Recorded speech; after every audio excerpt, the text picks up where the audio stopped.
Yun, what's up mga kabro? Katapos ko lang mag-workout. Tapos nandito lang ako sa rooftop. Then yun, nag-iisip-isip lang ako. So, yun. So, always remember, never give up sa mga goals natin, sa pangarap. Kumbaga, kahit maliit lang yung resources natin, yung phone na ginagamit natin sa editing, tapos bumili lang ako ng stand.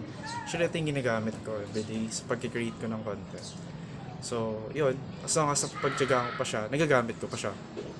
And yun, gusto ko lang sabihin na kahit mahirap yung situation or nasa pinaka lowest point ka, always remember your goals. Kumbaga, dapat nagtitake ka talaga ng action sa goals mo, sa pangarap mo, sa pag-create ng content, kung content creator ka, sa pagpa-practice, kahit saang bagay, kumbaga maging consistent ka kasi para sa'yo din yan.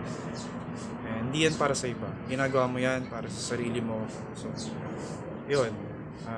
Gusto ko lang share din sa inyo yun. Kasi nag-start din talaga ako sa unang-una yung phone ko lang gamit ko. Tapos pumili lang ako ng yun, cellphone stand.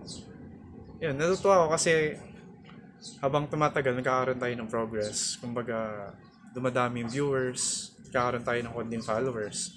Yun, thank you sa support. And yun, promise ko din na patuloy pa ako sa pag-create ng content. At makakapagbigay pa ako ng mga fitness tips, value sa inyo, kung paano nyo gagawin or actionan yung goals nyo, like sa fitness, paano ka mag-i-start, diba? So, yeah, tulungan lang tayo kung paano tayo aangat lahat. So, yun mga bro. So, pakasabi. G.